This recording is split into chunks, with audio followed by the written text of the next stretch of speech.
Iya, selamat malam Bang Firman. Iya, malam. Bang Firman bisa dijelaskan dari kacamata hukum Abang melihat sidang lanjutan Nikita kemarin yang menghadirkan saksi yang meringankan dari Nikita sendiri. Dari kacamata hukum Abang tentang kasus yang dialami oleh Nikita sejauh ini seperti apa menurut Abang? Oke, selamat malam. Saya Dr. Firman Chandra, saya advokat, lawyer, praktisi hukum, dan pengajar di Magister Ilmu Hukum. Terkait dengan kasus yang dalam persidangan yang lagi viral, NM melawan RG. Masing-masing pihak, jaksa penuntut umum sudah menghadirkan alat bukti, baik dokumen, saksi fakta, dan saksi ahli. Begitu juga terdakwa menghadirkan dokumen, saksi fakta, dan saksi ahli. Dan pasti masing-masing punya kekuatan. Makanya dari awal saya selalu mengatakan, patahkan argumentasi dakwaan dari jaksa, ditambah atau dikuatkan dengan saksi ahli dari jaksa, dipatahkan oleh dokumen yang dimiliki oleh terdakwa dan kuasa hukum, sehingga argumentasi jaksa itu bisa lemah. Nah, itu fungsi alat bukti yang kita sebut saksi fakta dan saksi ahli. Sesi tersebut sudah berakhir semua. Sesi tersebut masing-masing sudah klaim. Artinya jaksa penuntut umum klaim bahwa secara fakta persidangan mereka kuat. Begitu juga terdakwa dan kuasa hukumnya klaim bahwa banyak saksi yang meringankan. Ya, masing-masing punya kekuatan. Sekarang tugas dari jaksa penuntut umum mungkin di minggu depan itu buat tuntutan dan dibacakan tuntutan tersebut. Tuntutannya apa? Kita tunggu. Apakah terbukti dakwaan primer atau dakwaan sekunder? Kalau dakwaan primer berarti kan masuk di pasal pengancaman, pemerasan, junto TPPU, dan junto dengan Undang-Undang ITE. Nah, apakah mana yang diprove? Kemudian kalau terbukti sesuai dakwaan, ya, berarti kan ada ancaman atau tuntutannya. Ya, berapa tahun di situ? Pasti tuntutan itu muncul angka biasanya. Nah, dari sana siap-siaplah terdakwa dan kuasa hukum membuat sebuah karya tulis dalam bentuk pledoi. Pledoi itu nota pembelaan terakhir di pengadilan negeri, pengadilan tingkat pertama. Bagaimana bisa mematahkan argumentasi JPU yang sudah dibacakan, yaitu dakwaan dan tuntutan. Sehingga goalnya pada saat pledoi itu dibuat dan dibacakan di persidangan juga, itu akan diajukan ke majelis hakim yang 3 orang di depan dengan panitera pengganti tersebut. Majelis hakim di minggu depannya, misalnya setelah pledoi dibacakan, kan sekarang minggu depan setelah tuntutan, minggu depannya lagi adalah pledoi, depannya lagi mungkin putusan. Sehingga hakim bisa menilai dari pertimbangannya. Apakah pertimbangannya banyak pertimbangan dari tuntutan atau pertimbangan dari pledoi? Hal-hal yang meringankan terdakwa apa, hal-hal yang memberatkan terdakwa apa, itu nanti muncul. Jadi hakim akan melihat pertama pertimbangannya ngambil data tuntutan atau pledoi, banyakan dari mana. Kemudian hal-hal yang meringankannya apa terdakwa dalam persidangan, hal-hal yang memberatkannya apa. Sehingga hakim bisa memutus dengan fakta persidangan dan masukan dari tuntutan pledoi ini, ditambah nuraninya. Apakah hakim mengamini tuntutan jaksa atau hakim mengamini pledoi? Kalau mengamini tuntutan jaksa, semua mayoritas pertimbangan diambil dari tuntutan jaksa, berarti terdakwa dianggap bersalah dan pasti akan muncul diputus hukuman berapa tahun misalnya. Tapi kalau mengamini pledoi, terdakwa bisa bebas dari hukum. Disitulah adu argumentasi, tukar tambah intelektual masuk lagi, sehingga hakim bisa memutus dengan arif dan bijaksana sesuai dengan pertimbangan payung hukum yang sudah diajukan oleh jaksa atau terdakwa. Oke. Bang, menurut Abang, analisis Abang sebagai seorang praktisi hukum, kasus Nikita ini akan masuk ke ranah yang mana, Bang? Menurut Abang?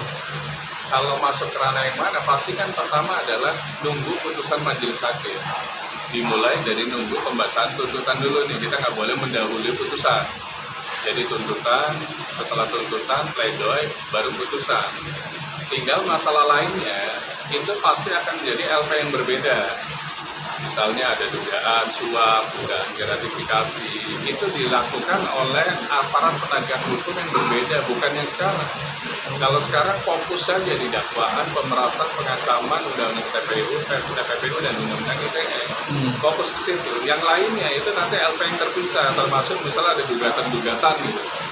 Gugatan perbuatan melawan hukum atau yang prestasi, itu peristiwa hukum yang berbeda.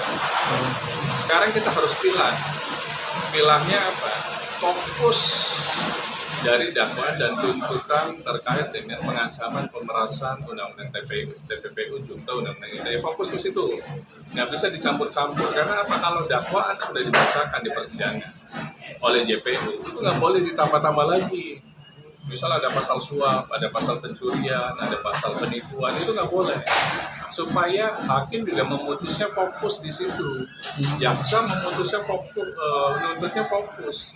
Pledoi pun kuasa hukum bikin nota pembelanya fokus. Nggak boleh ditambah-tambah lagi pasal-pasal lainnya. Pasal lainnya kalau memang ada, dipisah dalam bentuk LP yang berbeda. Termasuk perdata yang gugatan-gugatan, kan berbeda. Jadi tidak ada korelasinya. Jadi fokus di situ, makanya buat tuntutan sesuai karya ilmiah seperti disertasi dan tesis bagi JPU, bagi kuasa hukum buatlah pledoi seperti disertasi dan tesis, ada analisis juridis, ada analisis hukum, ada fakta persidangan dan kesimpulan. Jadi semangat bikin tuntutan untuk jaksa dan semangat bikin pledoi untuk kuasa hukum dan terdakwa. Nah, tapi sejauh ini apa yang dilakukan oleh Nikita Mirzani dengan menghadirkan saksi yang ingin meringankan dari Nikita Mirzani? Apakah itu akan menurunkan jeratan hukum terhadap Nikita nanti ke depannya, Bang? Semuanya itu adalah alat bukti saja. Jadi alat bukti itu ada dokumen, ada saksi fakta dan saksi ahli. JPU pun punya saksi fakta, punya saksi ahli, punya terdakwa pun punya saksi fakta dan saksi ahli dokumen. Tinggal alat bukti tadi dihidangkan dalam bentuk tuntutan bagi jaksa penuntut umum ditambah fakta persidangan sama. Terdakwa juga dihidangkan dalam bentuk pledoi ditambah analisis fakta persidangan dan diajukan dua-duanya ke majelis hakim sehingga majelis hakim bisa memutus apakah sesuai tuntutan atau sesuai pledoi. Kalau sesuai tuntutan pasti dianggap bersalah dan dihukum. Kalau extraordinary ancaman hukumannya 3, pemidanaan artinya pemenjaraan. Yang kedua adalah hukuman uang yang sekitar 4 miliar itu harus dikembalikan dan denda.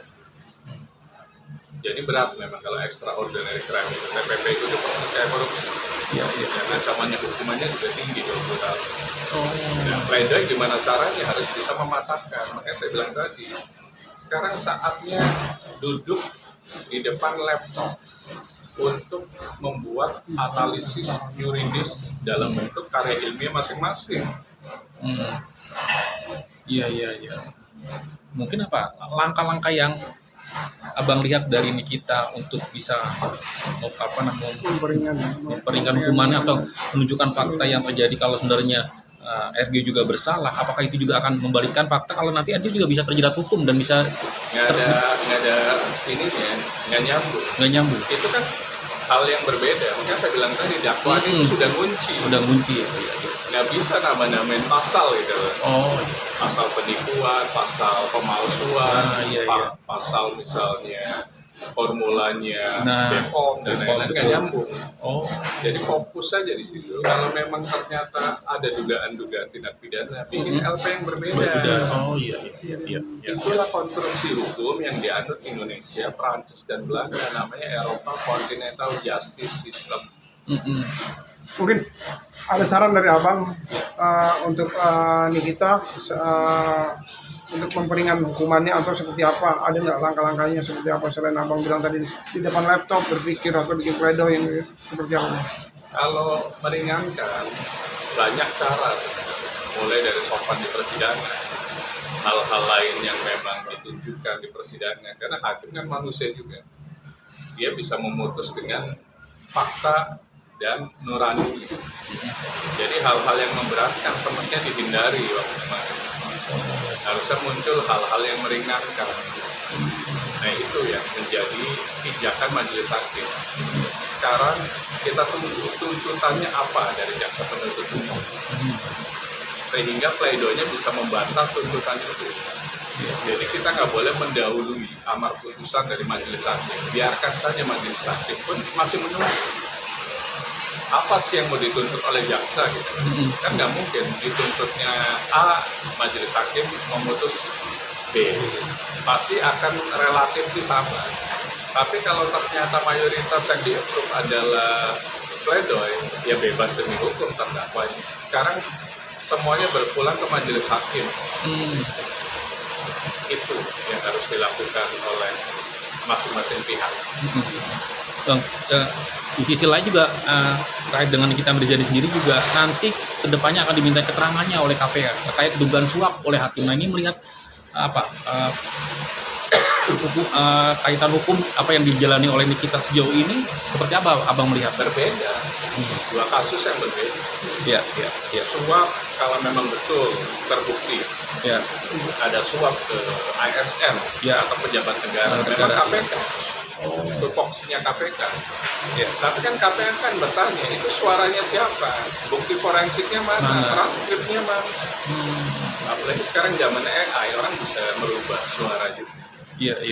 Jadi pasti akan ditanya semuanya, betul nggak itu suaranya? Jangan fitnah, jangan hoax, kan bisa dibalik lagi nanti pencemaran nama baik.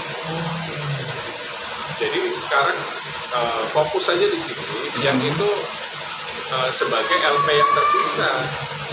Jadi jangan pindah-pindah, fokus di situ supaya ini menang dulu nih kalau menurut saya. Gimana caranya bebas dari jeratan hukum. Yang lain sunat dulu. Kalau memang ternyata harus diparalelkan, nunggu putusan. Cukup.